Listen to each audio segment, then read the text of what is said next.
What earthing is actually supposed to do. Earthing is not optional, guys. It's not optional. The job of earth.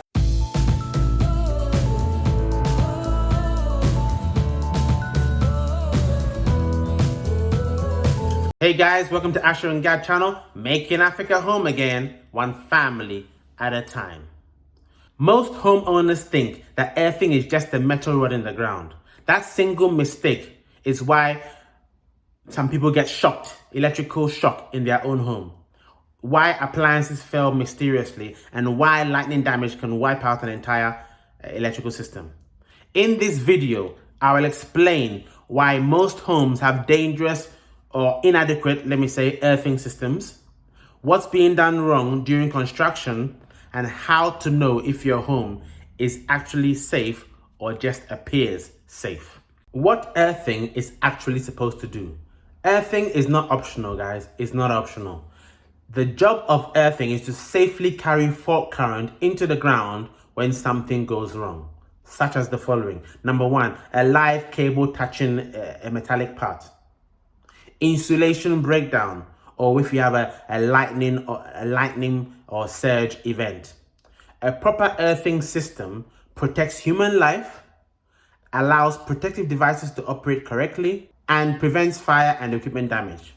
If earthing fails, everything else fails with it. The biggest myth about earthing. The most common belief that I hear people saying is, once I install an earth rod, I'm safe. That is completely wrong. An earth rod without the correct depth, without the correct soil conditions, without proper bonding, without the correct low resistance measurement is often no better than no earth at all. Installing an earth rod, we have certain materials we put into the ground as well. We have certain chemicals that help you to get a better lower resistance, and also you may need some more than one earth rod, and you install them at different spacing so that what we call, again a bit technical, the resistance areas don't overlap and you have more of an effective earth. All of that comes into play. Okay, many homes technically have earthing, but electrically it is not of the right adequacy and not really functional. These are some of the common inadequate practices that I see, okay, in homes, new homes and homes that have been built a while back. Number one, the earth rod was installed but never tested. Number two, the earth cable is not bonded to metallic parts. Number three, there's no earth continuity to the sockets. It hasn't even been tested. So how do we know that the earth is continuous? The earth cable is undersized. Multiple earth rods are installed incorrectly and not interconnected. Earth connected to plumbing only. Neutral and earth bonded incorrectly inside the distribution board.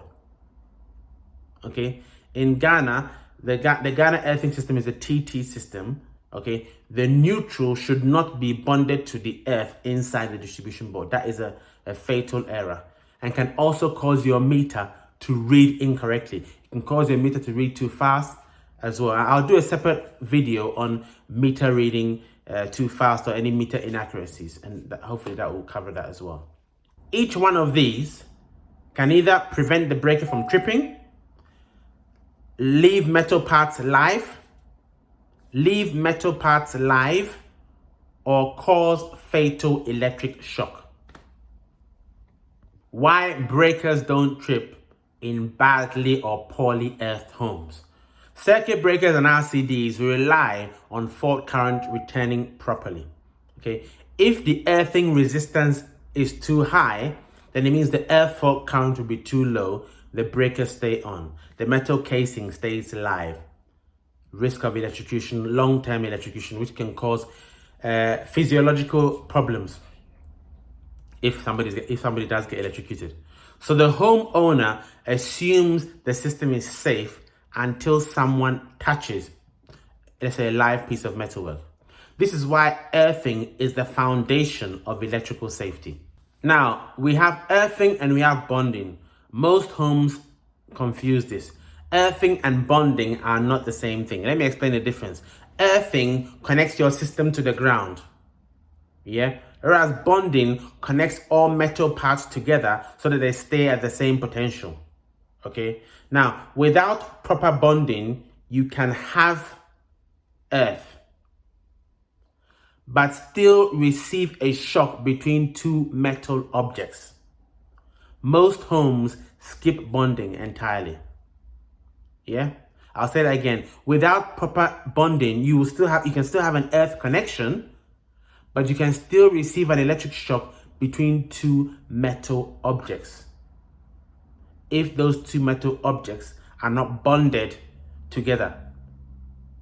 Most homes skip bonding most of the time entirely. How to tell if your home is at risk. Warning signs include: number one, are you looking to build your dream home in Ghana, or are you building already? Would you benefit from regular site visits to monitor your building and receive regular progress reports? Well, if that's the case, and that's you, look no further. Asher and Gad Consultancy at your service. We offer the following services: electrical design, construction monitoring inspections, site progress reports, consultation for all items MEP, witnessing of testing and commissioning, periodic snagging, vetting of specialist subcontractors. We also report site activities to you to hopefully help you spend your money efficiently and much, much more. Get in contact for your building needs. Details on the screen. Asher and Gad Consultancy, making Africa home again, one family at a time.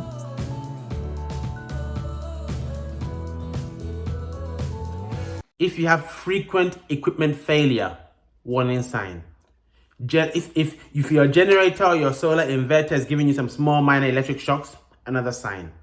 If you have lightning damage without a direct strike, that could be another sign. Breakers never tripping during faults. If earthing was never measured with a tester, assume it's unsafe. You need to have the electrical systems tested before you hand over, before there is handover, before your building can be deemed as electrically safe and electrically fit for purpose. The test must be done. Get the energy commission down there to test and commission your system. Give you the test results. Happy, hunky-dory, sleep safe, everything is good. What an earthing system actually requires. A safe earthing system includes: number one, correctly sized earth conductors or earth cables, proper earth depth, proper earth rod depth and placement. Okay, low resistance measurement, less than 10 ohms.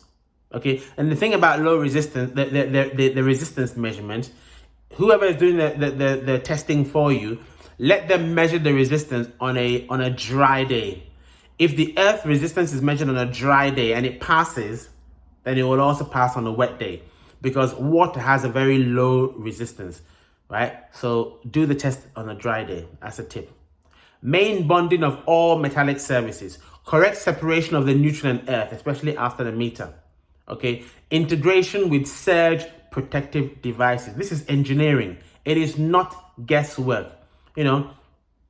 You do hear of people dying of electrocution in Ghana. Not that often, but you do hear of it. Well, the ones you hear of, I guess.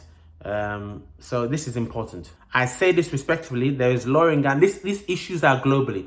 There is law in Ghana. There definitely is law in Ghana, but the enforceability of it, okay, is where the issue lies. So therefore, the homeowner, you need to take responsibility, especially if you're building abroad.